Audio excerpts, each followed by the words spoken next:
All right, we are live Monday nights. Well, maybe one of the final shows for the year. We'll see how we go. There could be a bit more life left in this just yet, but always a special show. You know, when you're wrapping up after a season, no matter the final outcome. But there's obviously been a lot more other news that's happened in the last 24 to 48 hours that to talk about as well. But we will get to that towards the end of the show. But Tiggs, how are you, mate? I'm good, mate. Yeah, good. Look, still, funny enough, after the game, I was annoyed, right, because it was Richmond beating Richmond again, with some of the comical errors we did. But I wasn't shattered, funny enough, because I knew, for me, making finals was a pass mark. I said that, I think, before the final series actually happened. I think around at 16, 17, that's what I was thinking from where we're generating the list. So making finals was a pass mark for me. Winning one would have been a bonus. We're bloody close. But for me, it's all about next year and the dynasty that was very much in.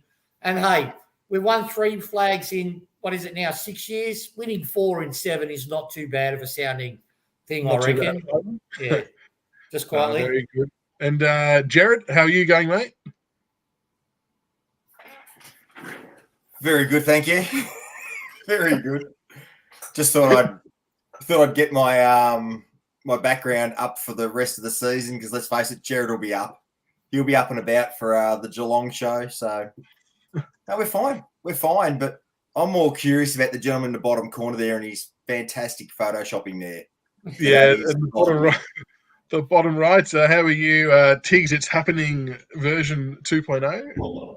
Yes, it's happening. It's happening. All right, we've got to give. This is in deference and reverence to Tiggs. He's been telling us all along. He was right. It's happening. Yeah. Hey, Tiggs. Hey, boys. Yeah. Look, when you're right all the time, it just gets boring. No, I'm kidding. No, I knew it. Look, like I said to everyone, I only share what I hear. I don't fucking do the trades, but I share what I hear because I got sick and tired of people getting told bullshit.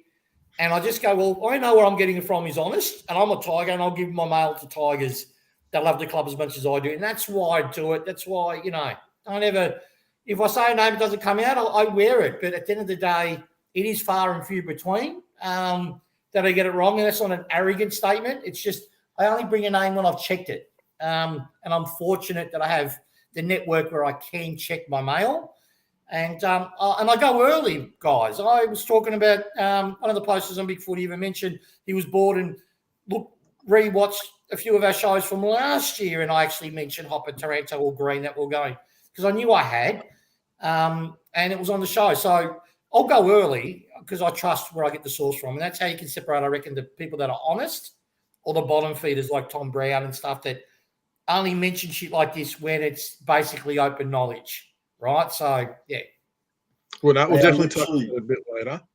They're literally lifting the shit off our show and putting it as their own sources and news, which is a credit to yourself. So well done. Oh, credit to all of us because you're the guys where I really get my mail from. Let's be honest. It's our last show. I get my mail from you 3 blokes and Grock as well. And that's I'm just the PR front man. So no, but yeah, you're right. Thank you for that. Yeah, thank you for that.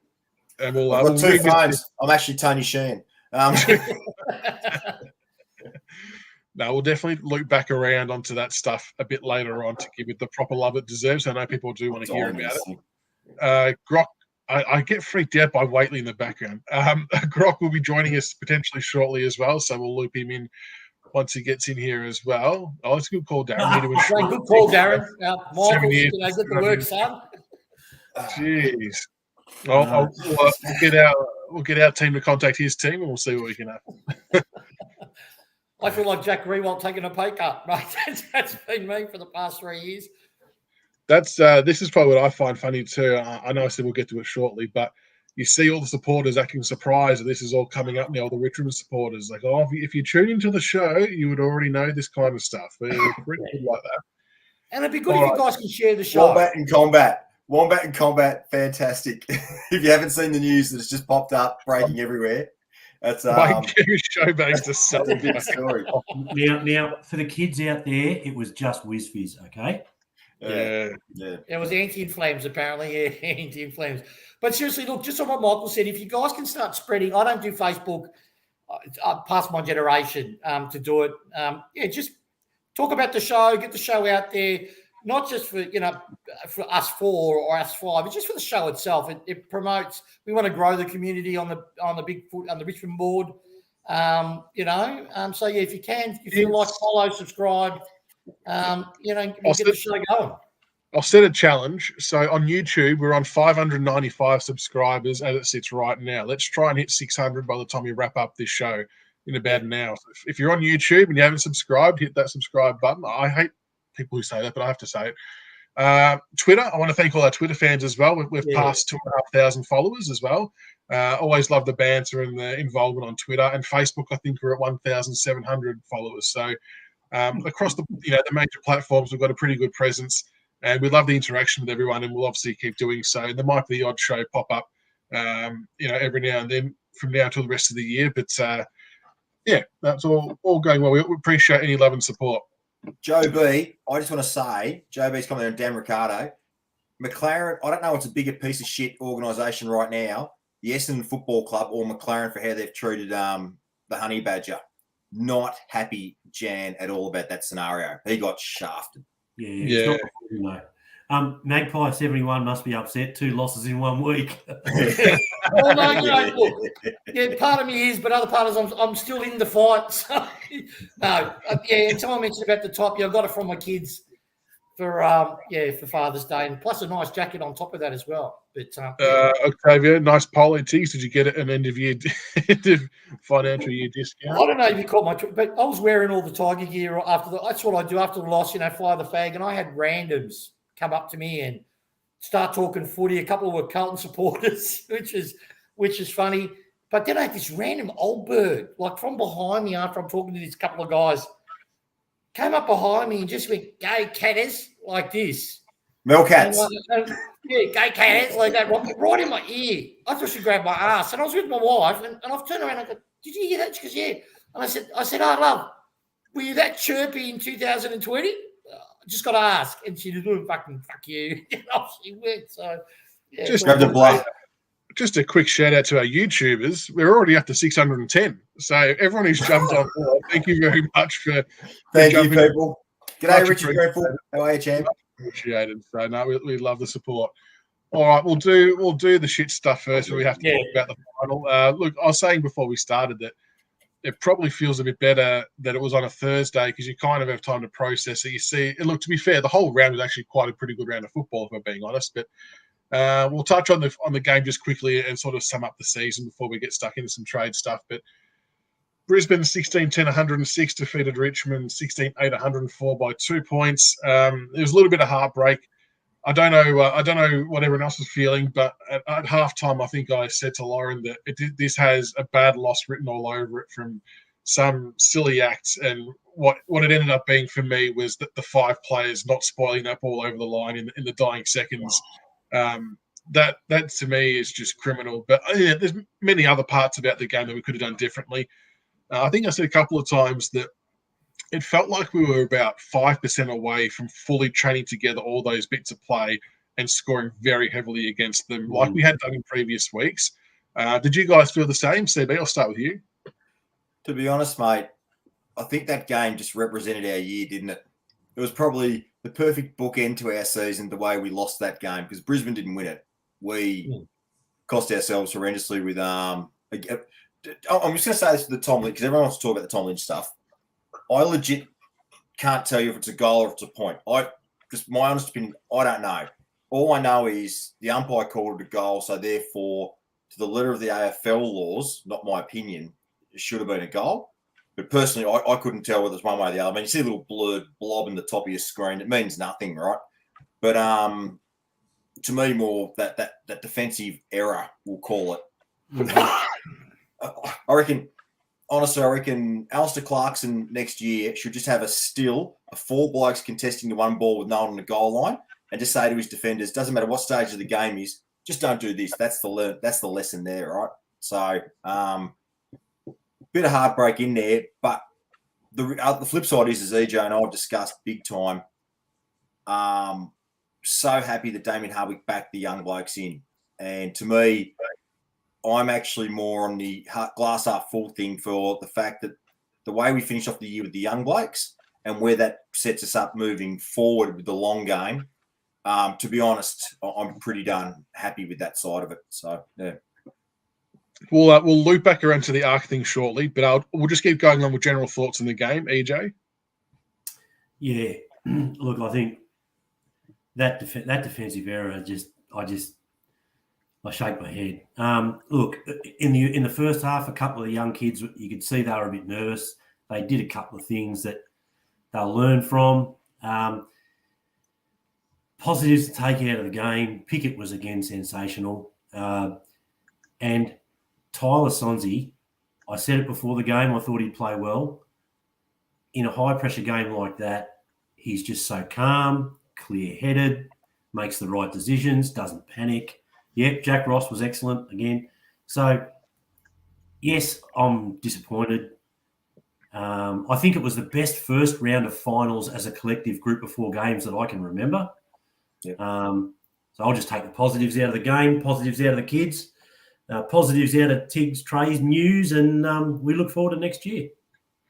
And Tiggs, your views on the game? Yeah, I'm like the other 2 lads, but it did sum up our year. At the beginning of the year, I sort of was very, very much on the school of thought, and people misunderstood me that I was blaming kids. I wasn't. What I was trying to say is Richmond, in the first half of the year, what it's showing is that we've got a weak underbelly. And I didn't mean that as a slander or a slight, but we've got experienced core, but we've got this youth that we're trying to get experience into. So we're making fundamental errors during the game. And that's what I saw. Like it was that thing with Sonsie and Gibkers cost us a goal. So you could narrow down on that. But then what was really good is they're making mistakes that I prefer them to make now, because like I believe we've made these errors in this. We've already gone. It was so brave by the coaches. All right, if we're going to lose the final and get out of the season, let's make the errors now while we're still transitioning. We've got targets in mind to bring in next year. We want to be ready to click.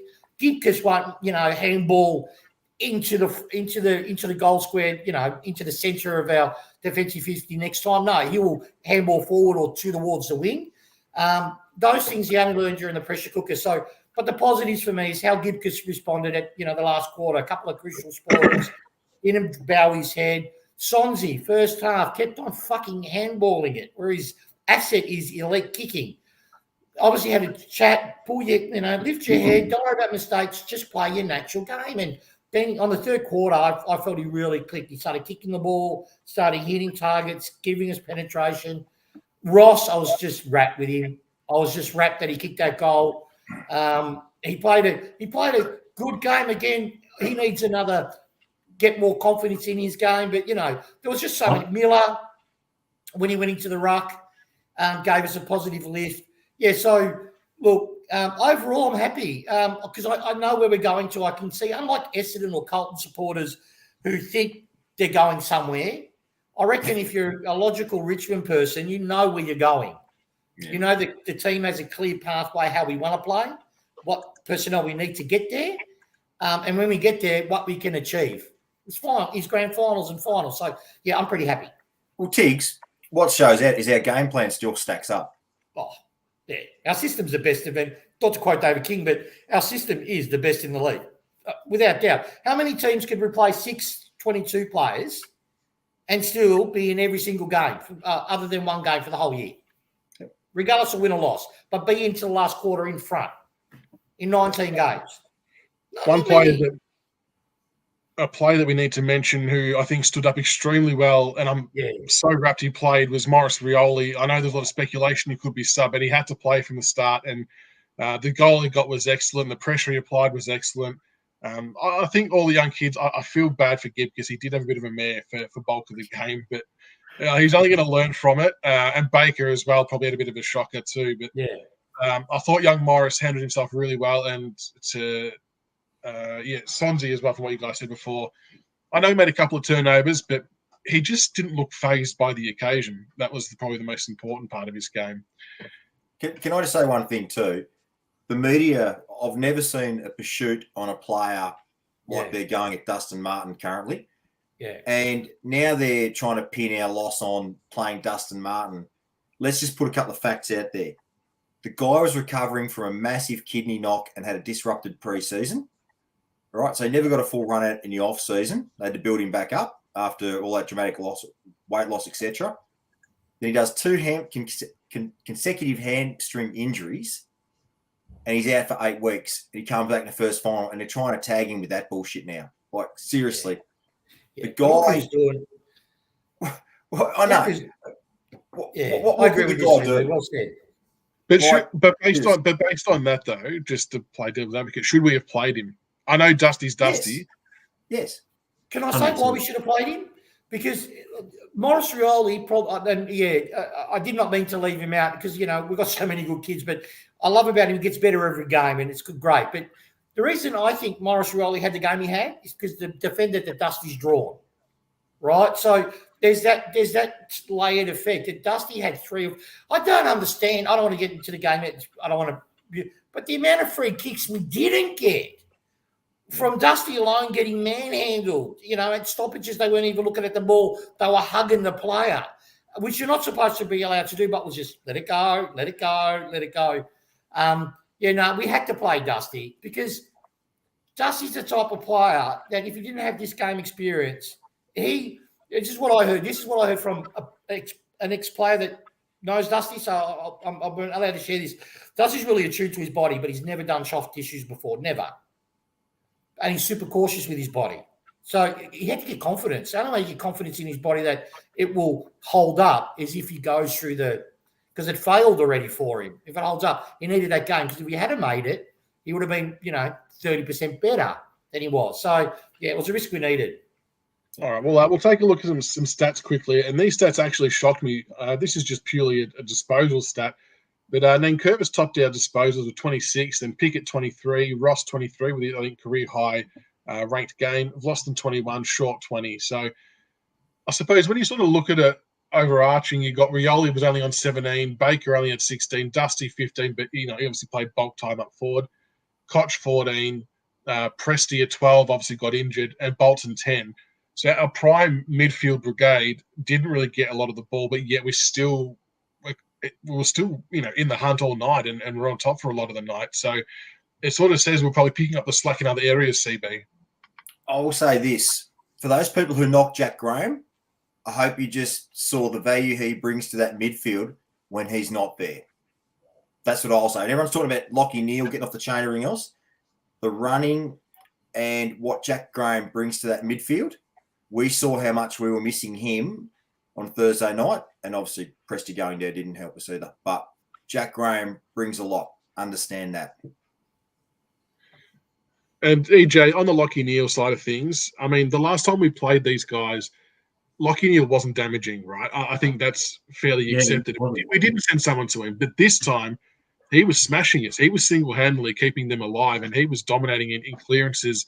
And what was annoying when they lose their ruckman and we still can't pick him apart in there and he's taking us to the cleaners, it just felt like the move of Pickett or anyone for that matter to him was 3/4 too late.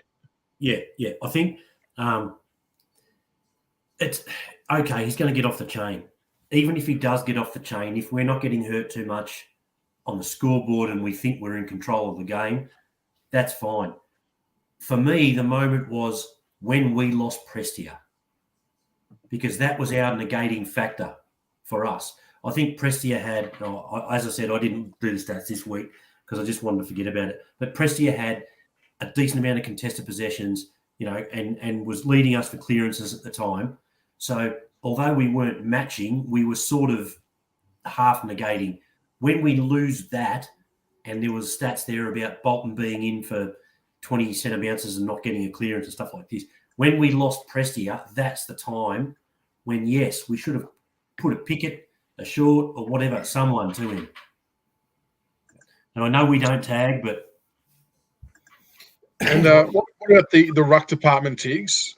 How do you look at Nankervis's game overall? I mean, he absolutely dominated the actual hit-out number, but should we have done better by taking advantage of the clear advantage that we had once the Big O went down? Well, we had two things. Well, he did take advantage. He won basically nearly every tap-out, like in the sense if it's a ruck versus ruck duel. It's just the advantage what affected the ruckmen have. I felt bad for Nang. Obviously, Neil was in the zone. Our midfield lost shape, and I dare say when pressure went out, it lost leadership. Because Cochin, I think, poor Koch. I think he'll be great next year when he doesn't have to carry all the load because he was probably he was fatigued. The poor guy. He was running like he had lead boots on. So every time, why I'm saying that is because every time that Nank tapped the ball or even directly tried to guide it, it went straight to Neil more often than not. And for that to happen, it means the other three midfielders from the Lions are actually out-bodying the other midfielders. And Nank's got no other way to go. He just read Nank better than every other midfielder. Now, Nank could have bursted out of the stoppage, then they would have just got an outside ring ball because we had no real run. What I think cost us the game, outside of the errors and some of the stupid shit we did, Daniel Rioli got heavily tagged, like his run from the back line, Short's run. Shorts, for me, is our barometer, right? People don't undervalue him. When he gets meters gained and he's leading in the match meters gained, we win, right? If you correlate when he's number one meters gained to how often we win, it's above 80%, which is staggering. So Short was a non-factor, which then it all staggers down. Then Rioli couldn't get in his engine. He had a few spurts, but couldn't get going. So the forward line couldn't fire as quick as it did. But, at the end of the day, Nank, he could have rucked better. He probably admits that is too, but his work around the ground, he tried to be an extra midfield. He worked himself to the bone, Nank. So I feel for him. I actually think Brisbane were better off with McInerney going down. That sounds a bit funny, but yeah, he's a bit of a lumbery, slow sort of ruckman. It made Brisbane more dynamic. I don't think it hurt them that much, him going down. And it actually forced Nankervis. I think there was a quote someone put up there that after quarter time, Nank was told to grab it out of the ruck. Yeah. It forced Nank to change the way that he was playing the game. Yeah. It forced us to change the way we were playing the game. So, do we actually know the end result of how bad Presti's hamstring was? Has the club said anything? Was it a multiple week? Like hypothetically, was it a multiple week, or has anyone said? Yeah, I heard it was around. It wasn't like off the bone or anything, but he would have been easily a 4 to 5 weeker. Really? Okay. With his history, yeah, he wouldn't have been able to get up. Yeah. All right. We'll touch on the arc quickly. And this isn't. I don't want people to think that we're saying this is why we lost. Although you can probably make an argument for it's that. Why we lost. Let's not talk about bullshit. It's fucking why we lost. If you go by the rule of the game, they changed the rule. And I can completely understand, and I'm okay with people debating whether they thought it was a goal or not, because as you said, CB, you look at one bit of vision, you think it was, you look at another bit and you think it wasn't. But I cannot buy that the guy or the male or female in the arc box made a decision that quickly that was 100% definitive that it was a behind. And that's the key factor, 100%. I don't know how you could come to that conclusion with the shithouse footage that they've got. Like, the camera quality it's disgraceful. Like, we all know that, but I can't understand how that was 100% proof that it was a behind. Correct. Right. You go first, EJ, and then I'm going to go after you if you don't mind. If that's all right with you, Tarrantos. Okay. I've said my bit. Okay. The thing that upsets me is not the fact that the ARC decided to change the umpire's on-ground decision, right, on the night. Because the rule is supposed to be the umpire makes a soft call on the ground, goes up the ARC, and they need clear and definitive proof to overturn the decision, right? We didn't see any clear and definitive proof. That's one thing. The thing that upset me was watching the game the next day, the Collingwood-Geelong game, where they went to the ARC and they said, it's inconclusive, so we'll go with the umpire's call. Whether the umpire's call in our game was right or wrong, it was inconclusive and you had to go with the umpire's call. That's the end of the story. Anyway, I'm done. Yeah, mine with this, I've got 3 parts that are really concerned for me. So if you don't mind, lads. First part is even before Lynch was about to kick the ball, Andrews gets off the mark and runs at Lynch. That's an immediate 50. That wasn't paid. Go watch the vision. It's before the umpire calls play on. It is. I checked that as well. Lynch is having his set shot. He starts to walk up to do his kick, and then he moves off the mark. That's instant 50. They don't pay it. And I know why they don't pay it, even though, but we won't go into that because I don't want to get yelled at. But second part, I agree with EJ and CB. The rule, I just want the rules to be the same for all fucking 18 teams. If the rule states, if an umpire makes a decision and the evidence is not conclusive, it cannot be overturned. That's how it's supposed to be. And they did not follow that method. They cannot tell me that little blip is definitive proof. And apparently the AFL, because they lie, oh, yes, but we won't let you see the vision. With your triangulation, yeah, you did it, in 22 seconds that it took to make the fucking decision in 22 seconds? That leads me to point 3. Why I think there's something weird with this shit. It's 1.5 minutes left to go when this happened, yeah? Now, lads, anyone, audience, how long does it take to do a normal review? How long? Just your gut tell you, your instinct. You've seen a lot of football. You've seen a lot of reviews. How long do they normally take? Particularly if it's not conclusive. At least 30 to 45 seconds, I reckon. They do. And they go through the vision and it reverses back and it goes forward and all that. No, this one, they did it in under 20 seconds. Why did they do it so quickly? It was to allow Brisbane enough time to score again. So what I seriously, so for me, there's not just that they went away from what is true and we've now got the officiating organisation. Now, you got to suck what I tell you because I'm telling you it was legit, but hey, we're not going to show you. But the actual actions on the ground, not paying the 50 immediately, which is obvious to the umpire, speeding up the review to allow. Now, I know it sounds tinfoil hat, but these are just stated facts. It doesn't happen. It was so rare that these 3 actions in a row happened to a team. And then I read Neil's book, right? I saw the passage on the socials, boys. I don't know if you've seen it. And if you read that, it makes perfect sense. Yeah. Who was the officiating official? What was his name? I'm not going to say it because I don't want to get into trouble. He's the officiating official for the whole game. He was the head honcho. So for those who aren't sure what Tiggs is talking about, there's an excerpt from Neil Baum's book. So where the umpires come to the club at the start of the year to go through the rules, interpretations, and all the players and coaching staff are in a room, and nor Dimmer nor the players didn't know what was about to happen, but apparently Barmy just got up and just sprayed them for about 20 minutes about how incompetent they were. What year was that? I'm not sure. I didn't catch what year that was. It was in 15-16 off-season. It was before the run started off. No correlation that we've finished stone cold last for the last 5 years then. Working well for us. The other point I want to make, and if this is actually legitimate, it's just scary that they keep claiming that they take Lynch's reaction into account. Now, he couldn't tell because the light.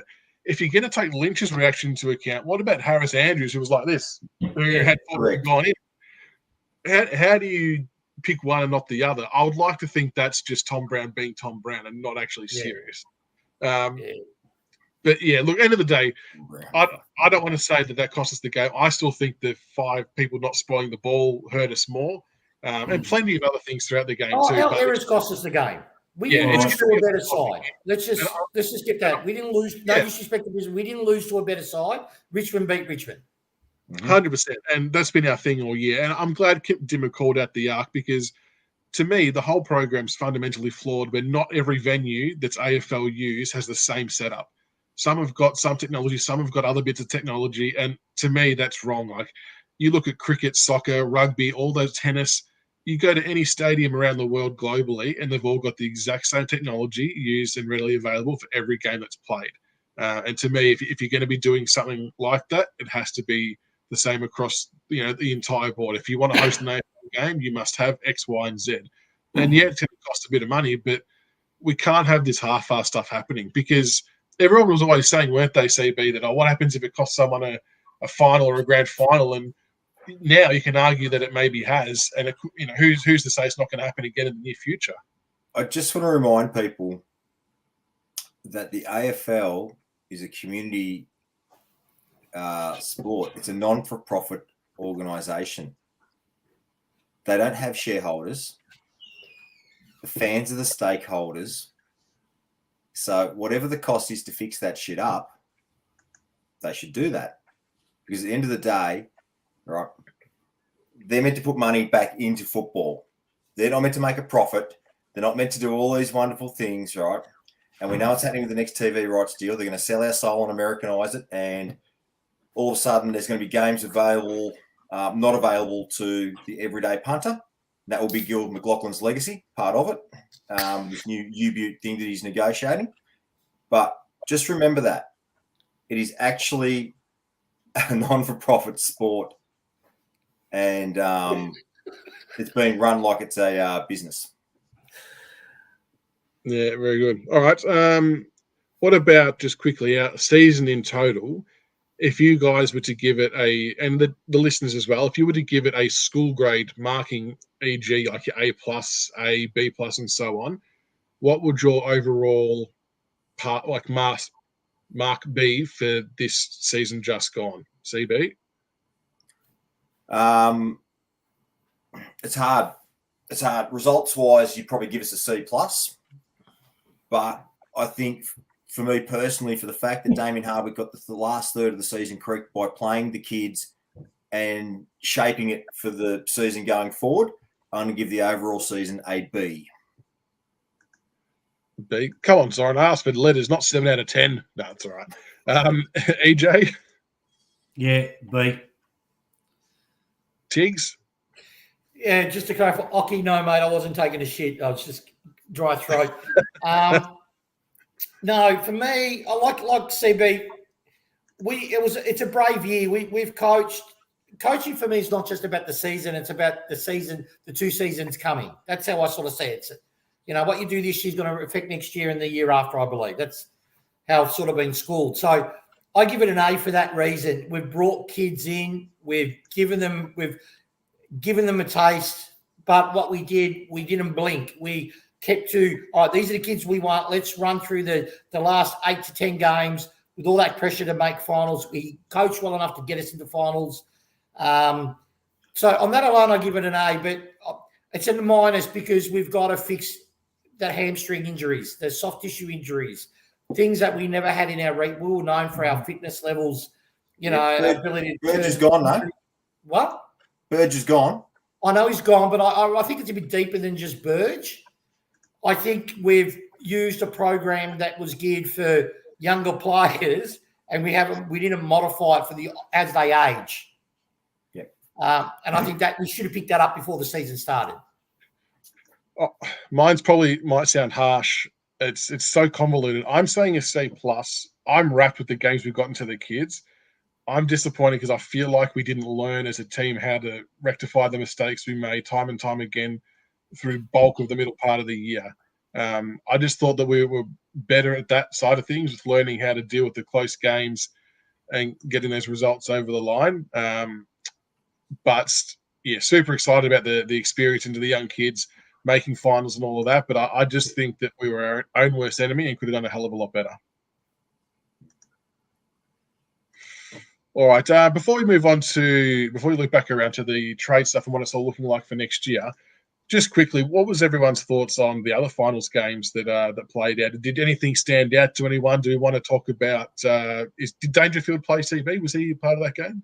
Oh, it's Mr. Finals time to shine. I mean, Collingwood, how shit are you, Collingwood, when Gary Rowan towers you up in a final? That's Fuck all you, I mate. say.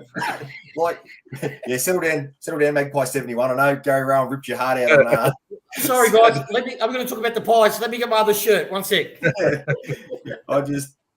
Look, I thought they were all very good, all excellent games, to be honest. They were of an excellent standard and some terrific footy. To be honest, I'm hoping Sydney take it out. I just can't, anyone but Geelong or Collingwood. Just so, you know what, send the prick north as far as I'm concerned. Send it north. Well, I just don't want Dangerfield to win a flag. Sorry, I know that sounds really bad and that sounds really petty of me, but I just distaste the Cats. I just loathe them with every fibre of my being. I will never forgive Selwood rubbing Baker's head onto the turf and no one mentioning it, getting outraged. I just can't stand that club. So, for me, I didn't really watch much. I glanced at it. Like, I'm a Tiger, mate. As soon as the Tigers are out, my passion for the game as it stands just goes away. But the game's compromised in my view, but we won't go into that. Even the Collingwood, I watched, I think, the first 15 minutes and I saw 5 holding the balls, not paid, throws being done but allowed. It's just it's a schmozzle to me. So if the Tigers aren't in, I'd prefer to go mow the lawn. Oh, Spook's come off the long run up there.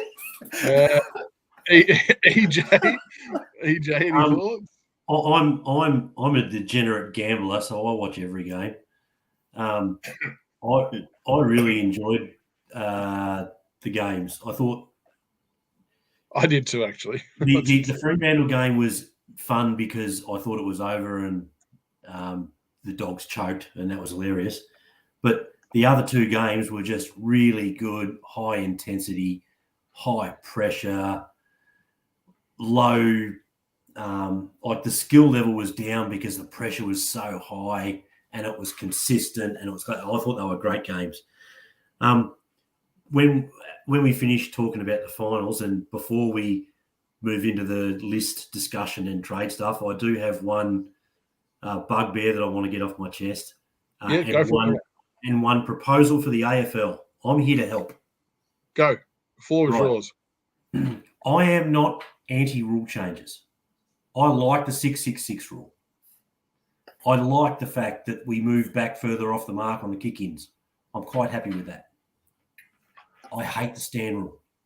I hate it with a passion. It goes against everything that is taught when you want to play the game. I understand why they want the stand rule. So let's say they want to keep the stand rule. I can improve the stand rule. We saw the other night Cumberland get pinged in the final, right? For moving back off the mark. Mm-hmm. Right? So moving back off the mark costs you 50 metres.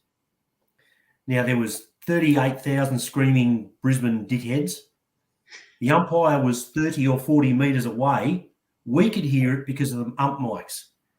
They hear the whistles when they go through because they're different to the crowd. Do you really think Cumberland, when he backed away from to back out the 5 metres, he turned around, he's like, what's going on?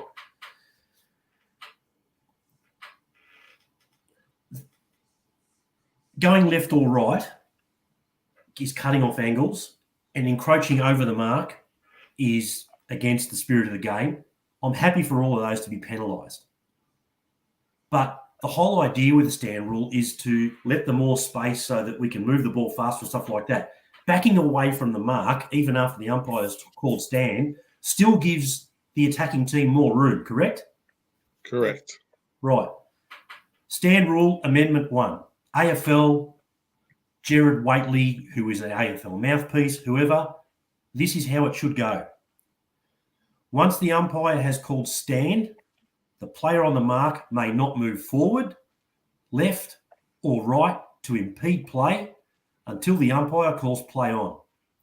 However, the player on the mark still has the option to step backwards, but in doing so, must move backwards the 5 metres. How simple is it? 90% of the 50-metre free kicks are for someone backing away after the half a second after the umpire's called stand, and it hasn't registered in their head. They're not trying to crimp the mark. They're not trying to go left or right. It's just a natural reaction. If a player goes backwards, play on.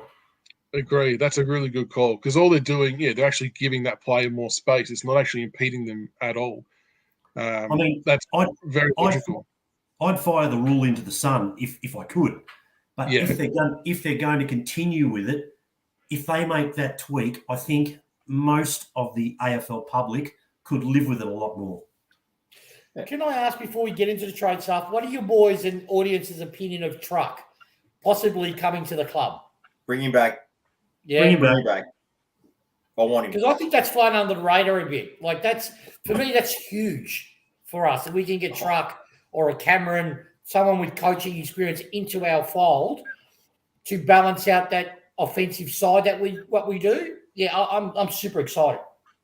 Oh, mate, that is exciting as we've already getting Tarranto. Getting Truck, I'll be just as excited to get Truck back into that coaching lineup for sure. And the best thing for me is we'll throw like our last rookie pick for Stoker. Just get him in the club. Just with that last rookie spot. We'll leave that to trade their first rounder to Adelaide thinking they're all superior and we just get Stoker in, mate. That'd be the biggest trade. Not Tarranto or Hopper. Stoker, get him in. Pick 98. That's what I would do. I'd love I it. think we've got like 5 picks, Tiggs. We pass on, say we take three picks, pass on the 4th, but then get him with the 5th. Just to really be insulting. Really around home. The other Richmond related questions as well. Has anyone got any views, and same for people listening, who the next president will be, with Peggy obviously no longer taking the reins? And do we think Brendan Gale will still be there next year? I mean, obviously he is groomed for this AFL top job, right? I think there's no one's going to deny that. Is now his time to go and do that? Like, because if he doesn't do it, the next person who does it could be there for 10, 15 years if history repeats itself, and by which time he might not want to do it anymore. So, two-pronged question. Who takes over from Peggy, and do we think that Brendan Gale will still be there? Gale will stay. No idea on the president. Octavio said a couple of good names for president. What were they, Ockie? Someone said O'Rourke. I'm not too sure who that is, if I'm being totally honest, but a few people have put that name in there. Oh, I reckon Gale's staying. I reckon Gale and Hardwick are joined at the hip. I reckon Gale knows he won't get the top job. There's just too much politics around it for someone to come in and have a bit of integrity, saying, "Nah, we're not going to do this. We're going to do that." It's So I'm pretty bullish that hopefully that Gale stays. Yeah, Gale will stay. Now, Barmy said a couple of months back that he'd be perfect for the job, but that for the clowns in AFL House, he's got too much common sense. So they did a survey, Tiggs, a while ago of the AFL presidents, right? And out of 18 AFL presidents, 16 responded. Half of those presidents said that Brendan Gale should be the next AFL CEO take over from McLaughlin. Half the presidents said it. But I don't think, like I said, I don't think Gale wants it because I think the politics and everything around it, I think it's a bit of a poison chalice. So I agree. Yeah, agree. All right. Now, I'm sure everyone who is on social media would have seen a very interesting tweet today from Triple M via Tom Brown, breaking the exclusive news that we have still half a chance to get Hopper. And then Kel Twomey, I think, went with the same thing again about an hour later. So well done to those guys. Shout out to you two for listening to the show. Thank you to the mainstream media for your love and support. Maybe just give us a bit of a pat on the back or a source quote next time. But look, I just want to say, and Tiggs doesn't do this for the accolades. He could easily either not say anything at all. He does it for the love of the club and for the love of the show and for the listeners, and he's a regular punter like the rest of us. But mate, you a year ago said that we were not just Richmond, but people were going to be shaking the tree of GWS because of financial cap pressure. Tarranto, Hopper, and Green would be people that we would try and target. And for a long time, you thought Hopper was going to be the one, just your personal view, that we were going to get. And then you got the mail that Tarranto looks likely. That looks like that's all but done. In your words, that's old news. That's locked and loaded. And then last week or the week before when we were talking about it, you sort of threw in there as well that you still felt like we were a sneaky chance to get Hopper. And look, if we're all being honest, everyone probably would have thought, come on, surely we're not a chance to get Hopper as well as Tarranto. But you didn't waver from it. You still said, no, I'm hearing that we're still a sneaky chance. And shit, would you know it, here we are today that it comes out that, Hopper's had a meeting at the club today. I think it might be the second time he was there. And we're still a live chance to get Hopper. So I want to say congratulations and thank you for your mail. And what else have you heard? Yeah, so well, thank you for that. And trust me, I do get the feedback, particularly the negative stuff. Apparently, I'm only a clock is right twice. So I always get that every year, every trade period. You only right twice a day or whatever it is. But anyway, look.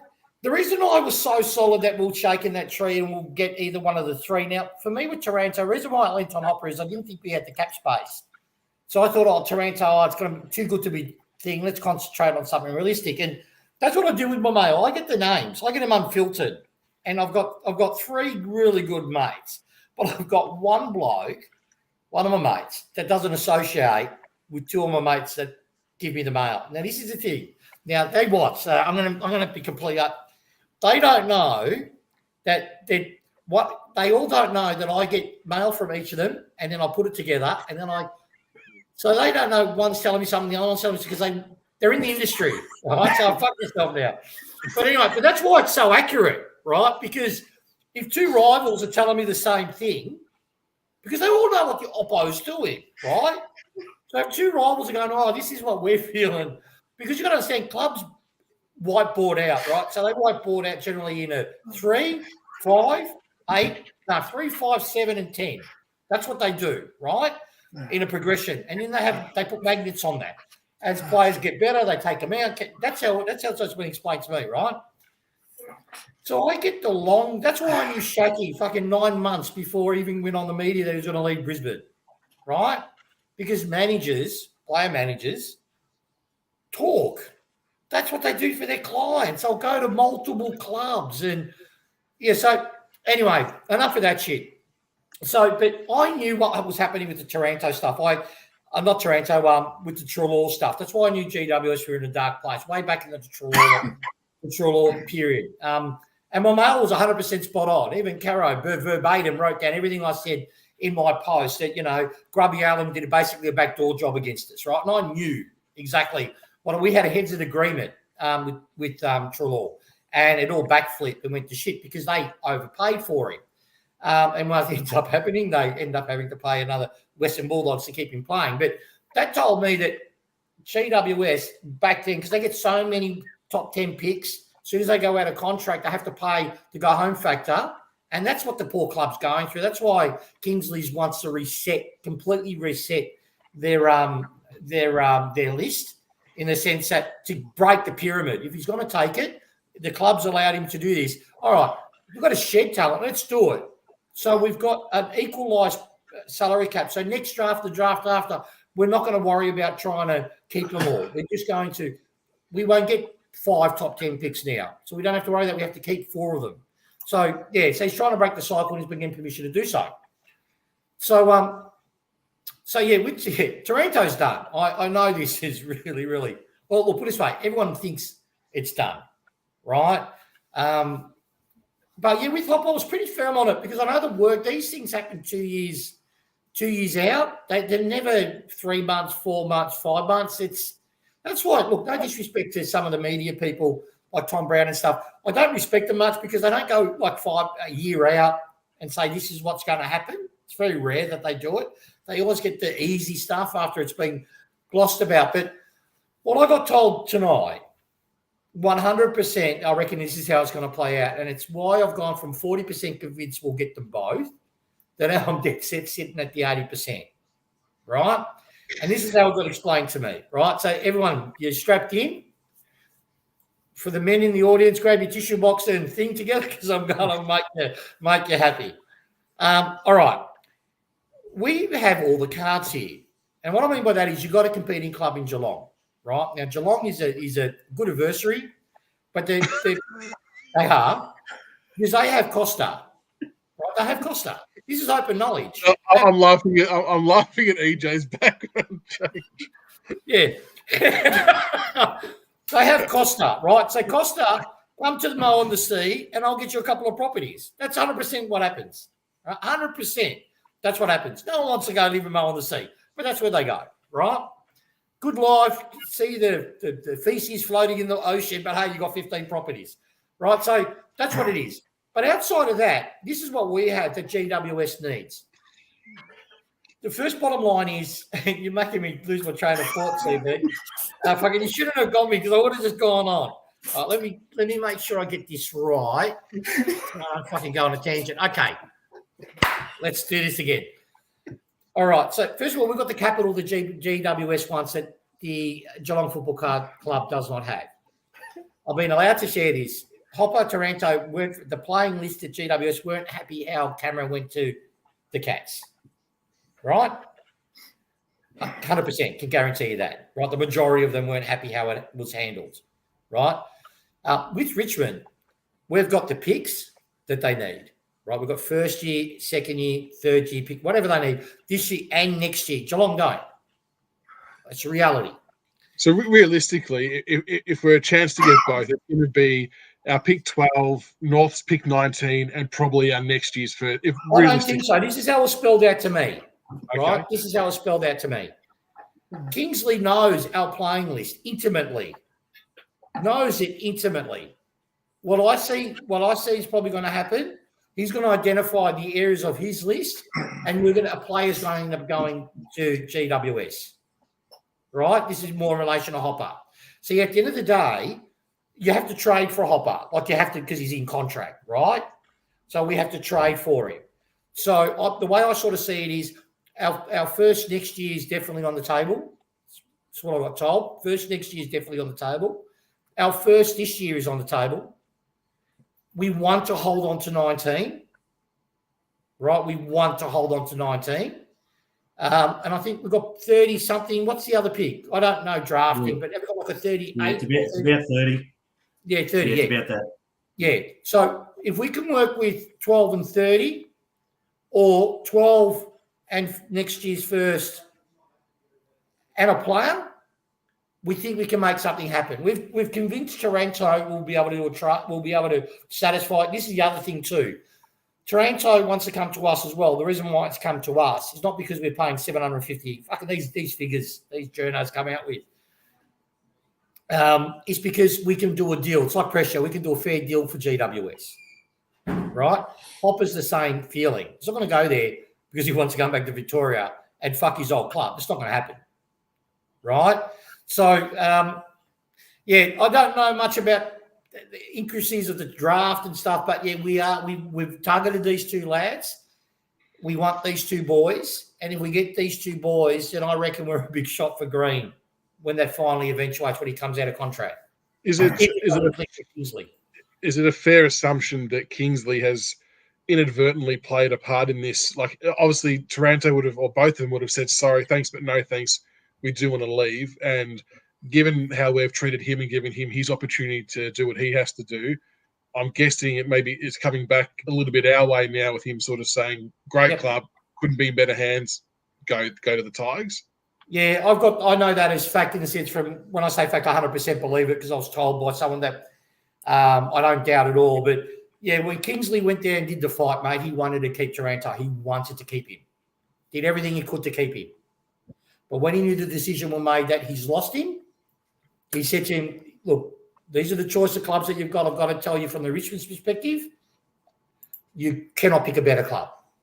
And really sold the farm on us.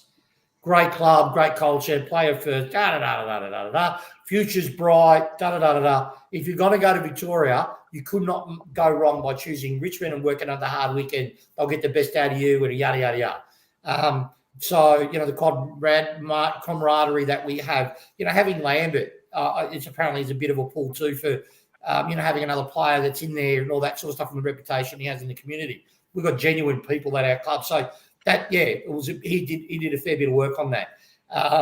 So obviously kept the lines completely separate from each other, but knew when it was cut. And I have no doubt he would have done that with Hopper as well. But Hopper's unique. He's still contracted. So GWS would know if he wants to go, he's going. And if they have to release him, Kingsley would have only one that can give the permission to let him go or not. Now, the obvious question is salary.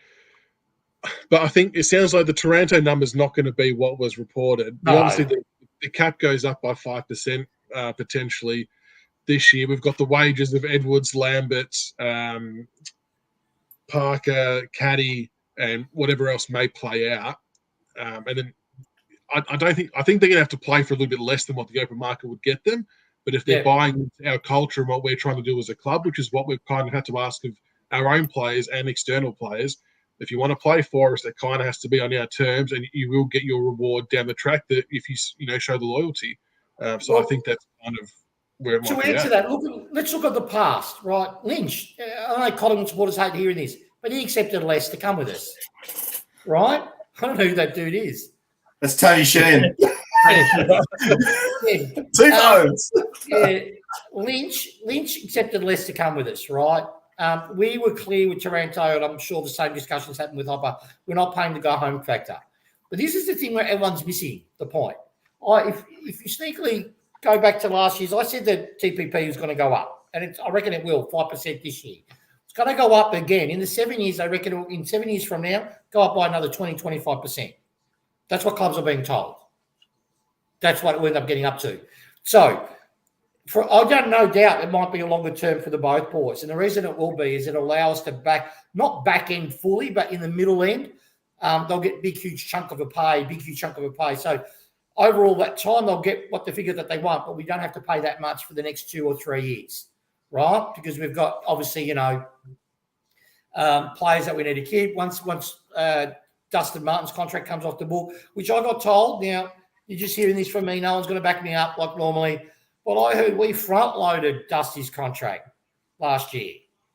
So we took a chunk out of his wage for next year and we paid it.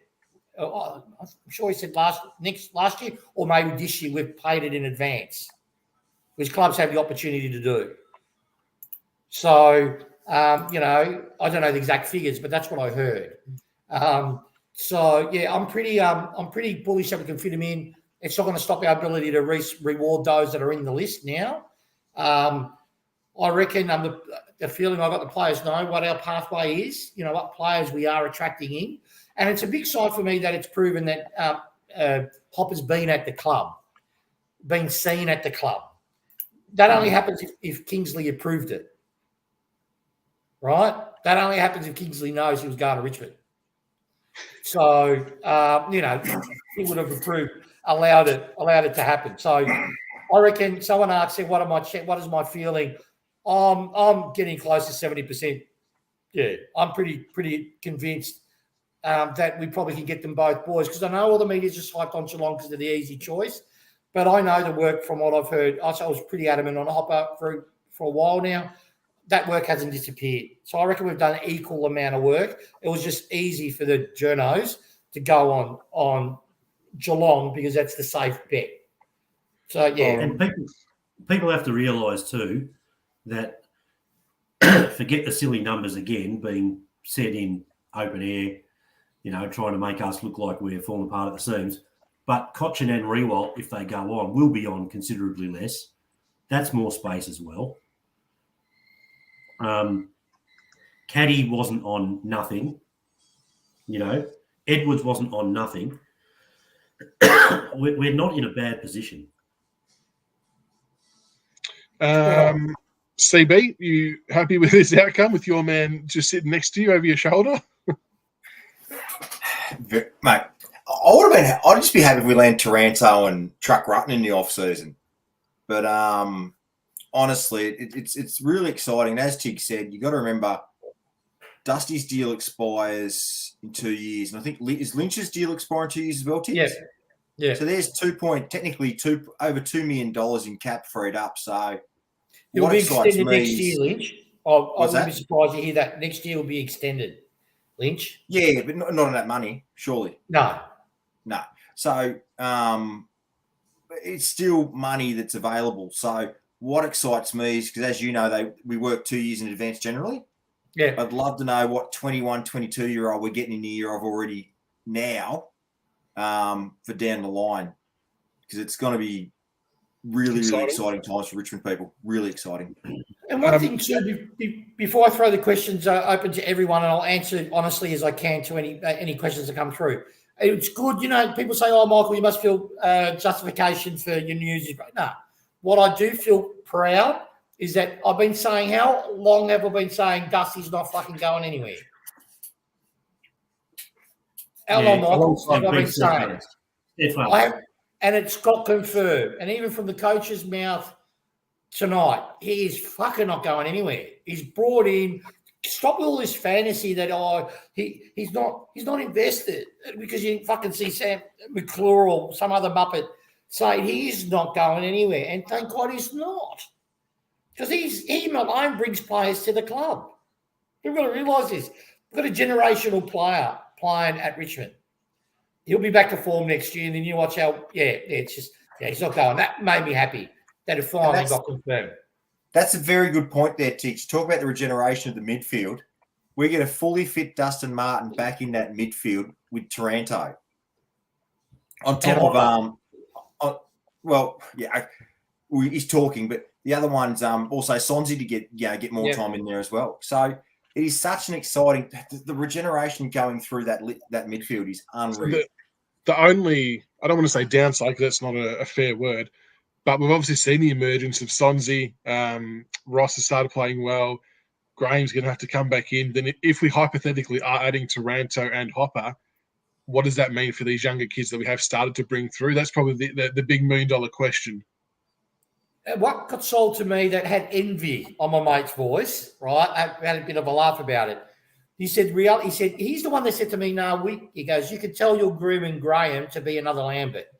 Play the forward defensive, play side, supports the mid, but runs all the way to the back half because of his tank, right? That's what we're doing with Jack Graham. And that makes sense now because we can put Hopper. I could see Hopper being our mate inside ball and then follow their best midfielder around. He's got size. He's got a tank. He's good under pressure. He could be a tagger if we play him that way, or could just be that extra presence to allow Prestia and Tarranto and Dusty and Shy or wherever else we get in there. Wherever else we get in there. I'm going to fucking cop it again. To do their magic. You know what I mean? So I'm just excited. If we can get Hopper as well, I'm super excited. It's going to, and for the younger kids, at the end of the day, they'll get games. They've shown it. Sonzi is locked in. He'll get games. But, it's all about flags at Richmond.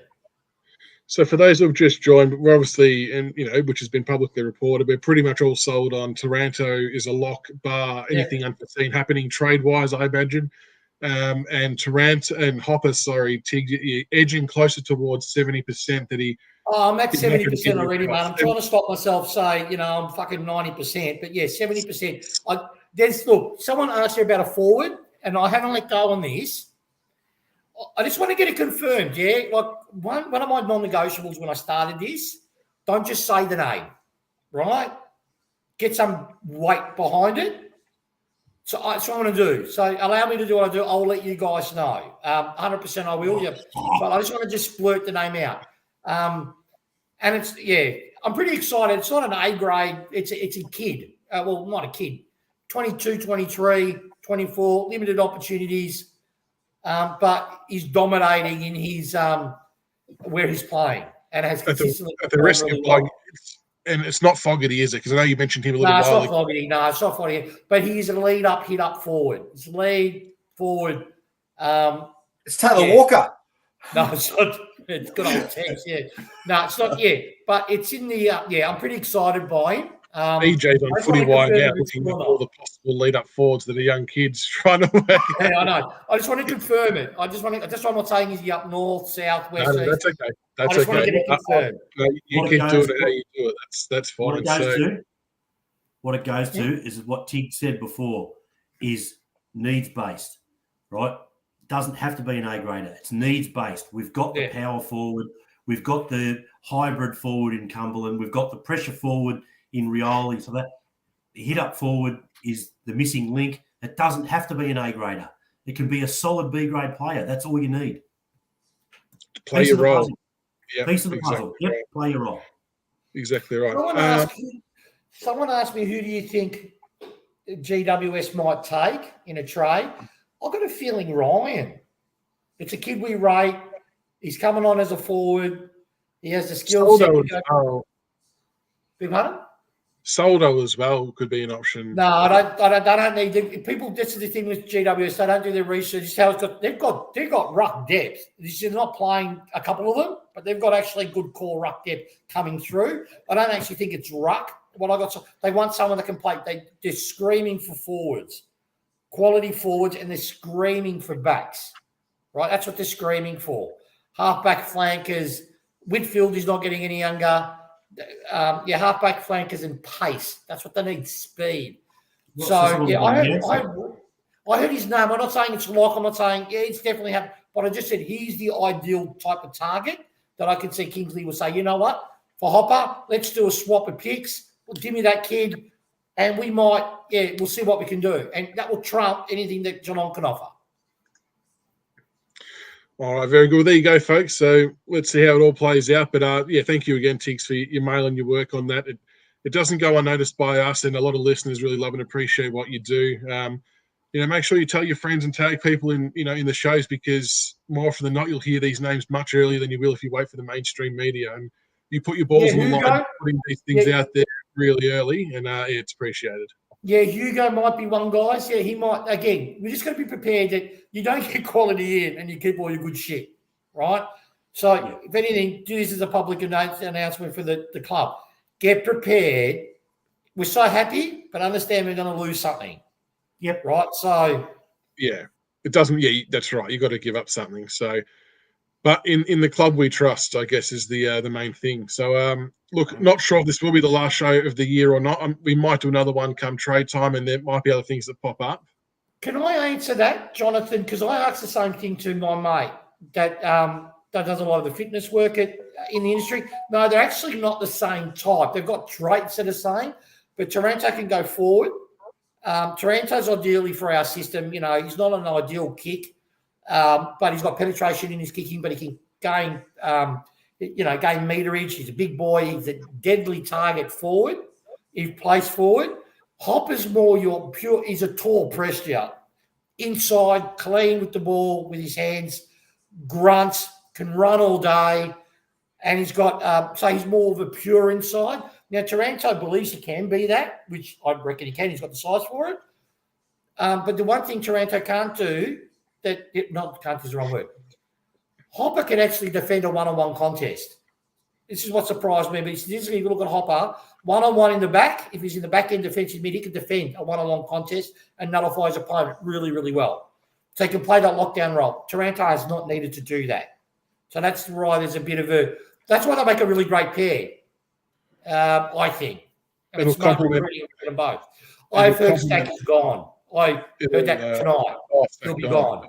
But that might be wrong. But I heard, it doesn't look good. Well, that's how I got told. It doesn't look good. I shouldn't have said gone. Does not look good for him. Well, I thought he was staying, but it doesn't look good now.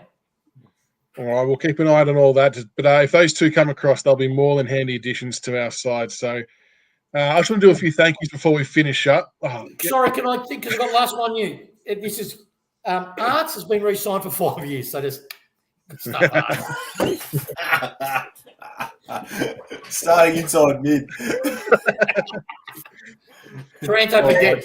We start with Arts. Anyway, I'll shut up now. Thank you. No, that's all right. That's all right. So just on the off chance it is the last show for the year, it might not be. Something will undoubtedly pop up at some point. But I do want to thank Tiggs, CB, EJ, Grock, Tug has been on it, and Carl as well for their time coming onto the show at different points throughout the year. Your input, support, and availability is always very, very appreciated. And I know the listeners do love your input. It's been good to have a few different voices this year and some different and new opinions. I think we all bounce off well together. The chemistry is good, and everyone seems to be enjoying it, which is good. I do want to give a big shout out to Nick as well in chat on Facebook for reaching out to us earlier in the year and putting us in touch with all these past plays. Without you, mate, none of that would have been possible. So make sure you get around Nick for his work for getting all these sensational past players on. Not sure if there's more of that to come in the off season. We'll wait and see, but it's been an absolute joy to speak to those players and to hear their story, and it's a huge point of difference for us. And it's good for your listeners as well to be able to hear from their experiences and their stories as well. So thanks, and thank you to the listeners as well. Obviously, the show doesn't happen without you guys tuning in each week. It's always nice to be noticed across the multiple platforms on Twitter, Facebook, YouTube, Twitch. We always appreciate the love and support, the comments in the chat, the banter that you guys and girls have with us and getting stuck into us on various things is always appreciated. It's what we're here for. We don't take ourselves too seriously, as you know. So thank you again for everyone's support. And look, we may have another show before the year's out, but I thought I would just say it tonight just in case we don't. So thank you again, everyone. And, hopefully we'll have probably try and do maybe a show close to the trade time when we know a bit more and we might pop up again later in the year. But What are you saying we might? Is there a chance for a Christmas special? Maybe. With the bathrobe, you've got the nice Christmas bathrobe. It'll be in his cricket white CB. Yeah, EJ, you've got that little reindeer thing, and I can wear my little elf gown. I can get it tasted. I'm going to get a Tiger 71 mask. You know what we've got to do? I don't know when we're going to do it. That's for you, Michael, who's all the boss organizer. But I'd love to. We got to have during the season, pre-season, whatever. Just a show at a pub. Not a show at the pub, but at the pub. Meet everybody. Have a few beers. Have a bit of a laugh. I'd enjoy that. I'll probably get stabbed by some that will come out and get me. But no, I'd enjoy it. Yeah, we'll definitely do something like pardon me, next year. I did try to organise a flater this year, but I've just had so much stuff on it. It's really gotten in the way of trying to do it. And I don't want to half-ass it. If it's something I'm going to do and organise, I want to make sure that it's worthwhile and beneficial for everyone. So we'll keep working on something like that. But I appreciate everyone's love and support and you guys and your time and efforts. I think we've created a pretty good product and people seem to enjoy it. So it's good fun. It's good fun. But thank you for your help as always, gentlemen. And yeah, we'll no doubt be back in the near future. And I just want to say too, thank you. I want to say thank you to Nick as well. Had some wonderful chats with him, and he's an absolute champion fella, and he's contributed fantastically to this show with what he's brought to it, and to everybody this year. And I had a bit of a meltdown earlier on, and I still stand by how I feel about footy at the moment. But look, to everyone, EJ, Tiggs, Michaels, Grock, everyone that I've been involved with, fantastic. To the people who watch it, you got to understand we're just a small show. We're like I like a little engine that could. So the more you can spread the word for us, the better. We absolutely love the way you people, we love the way our fans interact with us and hang a bit of shit and everything. And it makes our Monday nights a very enjoyable experience. So thank you to everybody who tunes in and makes it worthwhile. Thank you. No, thank you very much. With that done, enjoy your night, everybody. Enjoy the rest of the final series. Unfortunately, we aren't part of it anymore, but hopefully we all get what we want with Dangerfield not winning a flag. But hopefully some will come. We might have a show for that. We'll do a live call. But no, thanks. I've seen a few things in chat for T-shirts and stubby holders and stuff. Yeah. It has been on my mind to try something like that. I don't know whether to buy the bullet because of these pricks, blue lips. Yeah, well, if you think of anything, blue lips, here you go. If there's enough serious interest in doing things like that, it's something we can definitely look into in the off season. It's it's for you guys at the end of the day. So we just get the enjoyment about putting it together and having a laugh and entertaining everyone. So maybe we donate profits to the KGI or something. Yeah, we'll find. Yeah, exactly. Right. Just from the rest of everyone. Look, shout out to you, Michaels. You keep the merry band together. You drive it. You haven't missed a show at all year. During CB's hamstrings and my odd disappearance, and the way you've done it's a credit to you, and it's a reason why we love being on the show as well, as to support the baby you grew and you put a lot of yourself in it. So well done, son. No, appreciate it, guys. Appreciate it. No, it's a good team effort. Good team effort. All right, and I suppose until next time, go Tigers. But if you do want to keep talking to me, I will be streaming on Twitch shortly. If you want to watch video games, you can come and say hi and talk more shit with me there. And give us a follow. So, have a good night, guys. I don't even know what Twitch is. That tells you what. It's where he plays the lady games. The Hello Kitty and all those little things. Jeez. I've gone there a few times. All I see is pink. It's pink everywhere. Yeah, we're the pink pandas. Why? Yeah, pink pandas. Pandas. Anyway, thanks so much, guys. Anyone but Geelong, go Tigers. After Aussie Sports Game, it's pink_Panthers. All right, if you need the Sims, Jesus, come on, Jellybean. All right, have a good night, guys, and we'll catch up soon. Go Tigers. Go Tigers.